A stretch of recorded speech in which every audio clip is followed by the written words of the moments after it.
Hola, buenos días, compañeros y compañeras. Hoy les venimos a hablar acerca de lo que es el método Newton-Raphson, el cual es un método basado en un algoritmo utilizado para encontrar raíces de funciones. Este también es usado para encontrar el máximo mínimo de una función encontrando los ceros de su primera derivada. Entonces acá nosotros aplicamos un algoritmo cuando probamos ese algoritmo y el diagrama de flujo y un código en Python. El código en Python lo que nos quiere decir es que dada una función f de x, bien sea, nosotros tomamos este ejemplo, o sea, x elevado a la 3 menos x menos 1, le sacamos una derivada de esa función que sería 3x al lado menos 1, y acá como tal ya implementamos lo que es el método de Newton-Raphson con sus respectivas iteraciones.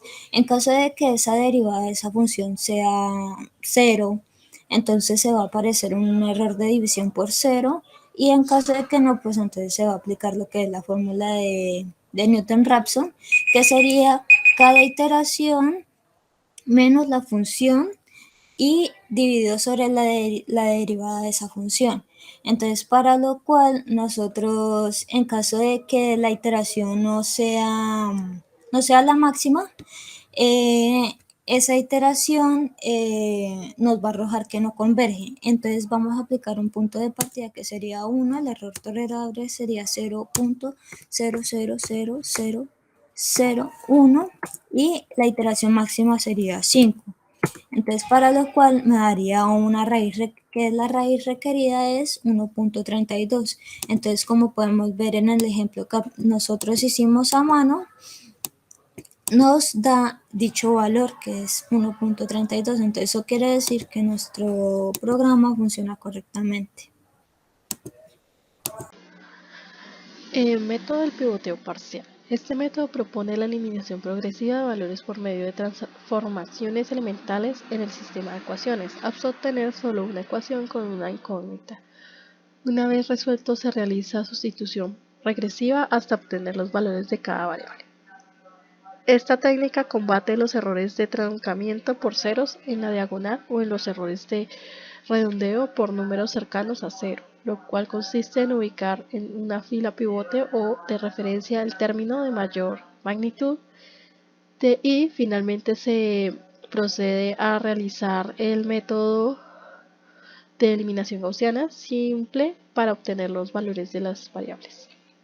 Entonces tenemos nuestro algoritmo. Como primer paso tenemos que se construye una matriz de coeficientes y el vector con los términos independientes para después crear la matriz aumentada. Como 2 tenemos que se busca en la primera columna de la matriz el mayor número en valor absoluto y dicho valor se ubica en la primera fila. Como 3 tenemos que se procede a hacer la eliminación gaussiana y se pasa a la segunda columna de la matriz.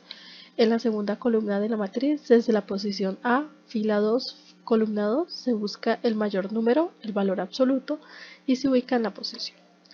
En la quinta tenemos que se vuelve a realizar el método de eliminación gaussiana y se repite el mismo proceso anterior hasta que los elementos de la diagonal tomen los valores de su respectiva columna. Entonces acá tenemos un ejercicio en donde nos dice que tenemos una matriz o un sistema de ecuaciones y luego cogemos ese sistema de ecuaciones y lo pasamos a matriz y nos sale una matriz de 3 filas, 3 columnas. El primer paso sería cambiar la fila del pivote con el mayor valor absoluto con la fila 1. Entonces vemos que la fila 1 tenemos un valor intermedio, no nos sirve, entonces cambiamos nuestro valor de la fila 3, que es el mayor, y lo posicionamos en la columna 1, fila 1. Después procedemos a resolver la ecuación lineal con nuestras fórmulas, ¿no?, de eliminación de Gauss. Después, como segundo paso, tenemos que, haciendo uso de la fórmula de eliminación hacia adelante, procedemos a volver cero las iteraciones en diagonal. Entonces ahí vemos que aplicamos nuestra fórmula.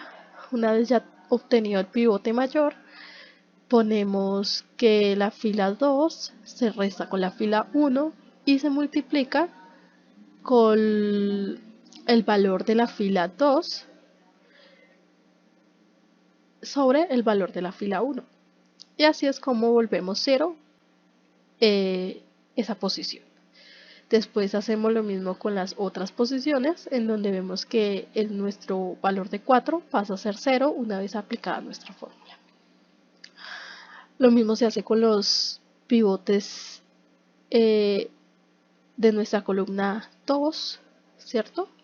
Entonces hacemos lo mismo, aplicamos lo del pivote mayor y luego de aplicar el pivote mayor se procede a hacer ceros la fila, ¿cierto? Ahora, después de haber hecho eso, tenemos como final una matriz en diagonal.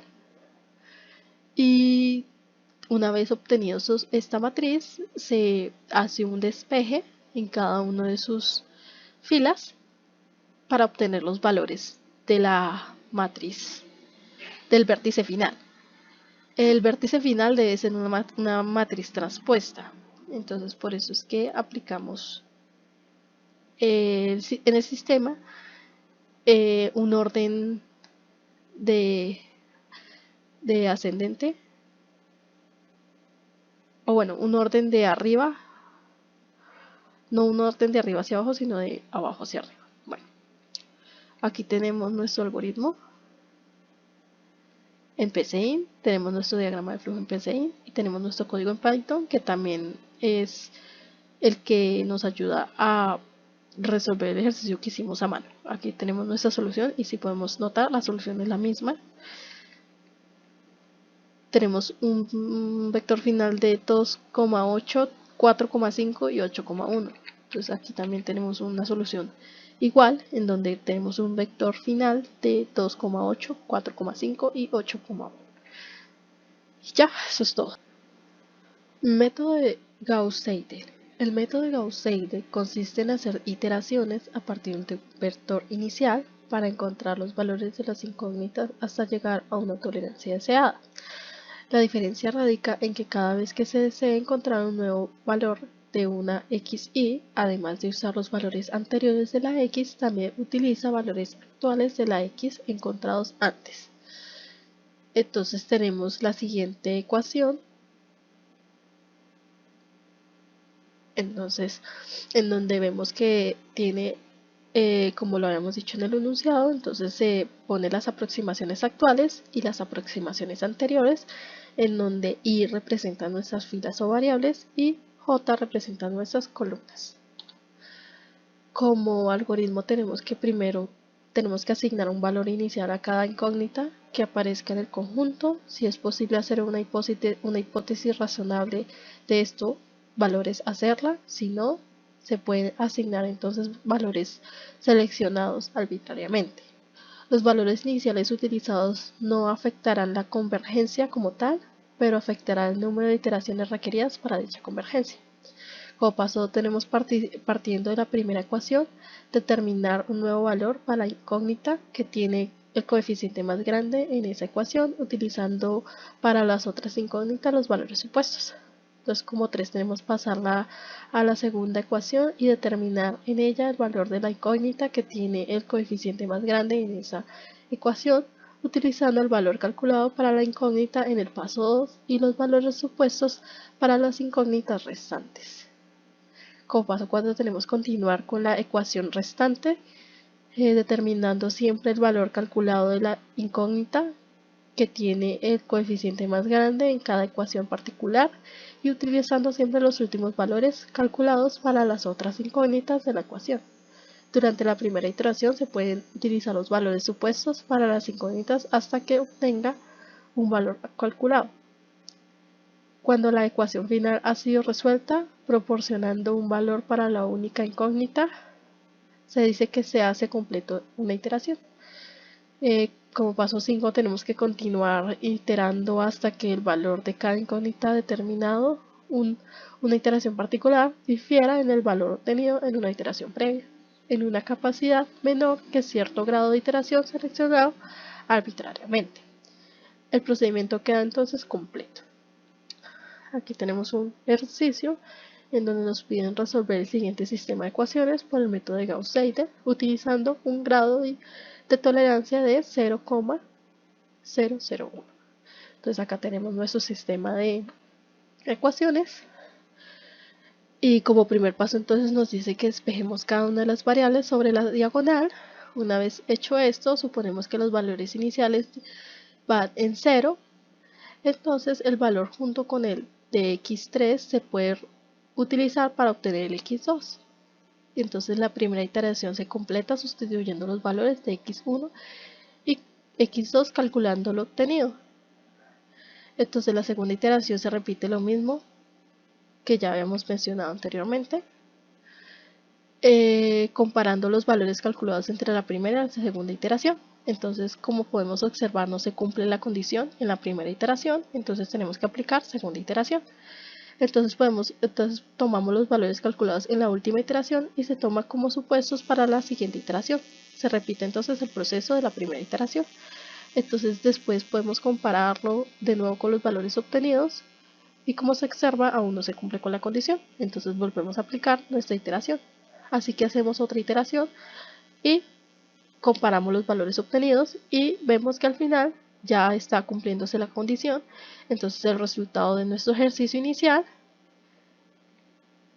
que era este, ya sería entonces los valores que se obtuvieron en x1, x2 y x3.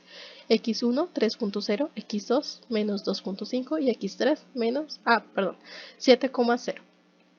Aquí tenemos como siempre nuestro algoritmo en PCInt, nuestro diagrama de flujo también en PCInt, el código en Python que también nos permite pues ver cómo se ejecuta nuestro proceso matemático, pero ya de una forma programada.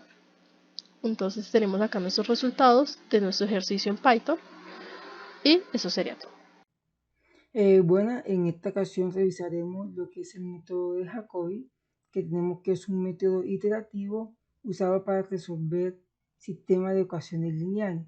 Este algoritmo toma su nombre gracias al matemático alemán Jacobi, y este método se ejecuta. Lo que hace es que consiste en utilizar fórmulas de iteración de puntos fijos hasta encontrar la solución o la raíz del sistema de ecuaciones. Vemos que en este ejemplo tenemos ya un sistema de ecuaciones mostrado de manera matricial, donde tenemos la matriz del sistema, la matriz de los coeficientes y la diagonal de esta matriz que mostramos acá, que es la matriz del sistema. Como tal, aplicamos las fórmulas necesarias que nos regala o que nos muestra el método, y después de hallar como tal la ecuación, se hace un número de iteraciones requeridas para así encontrar la raíz. Bueno, vemos acá lo que es como tal el algoritmo, su respectivo diagrama de flujo, y yéndonos al código encontramos que, bueno, como primero lo que realizamos es la importación de las librerías necesarias para ejecutar el código. Definimos la función Jacobi, teniendo en cuenta, como mostré anteriormente, la matriz de sistema, la matriz de coeficiente, el número de iteraciones. También vemos, bueno, acá están las fórmulas que vimos en el ejercicio, y como tal realizamos o ejecutamos las iteraciones definidas acá por n, que en este caso son 5 iteraciones, para al final nos muestre como tal lo que es la matriz de sistema, la matriz de coeficiente y la solución planteada, que como tal vemos que al ejecutarlo es 1.009, igual que ese mismo resultado que nos dio al realizar de manera manual el ejercicio con 5 iteraciones.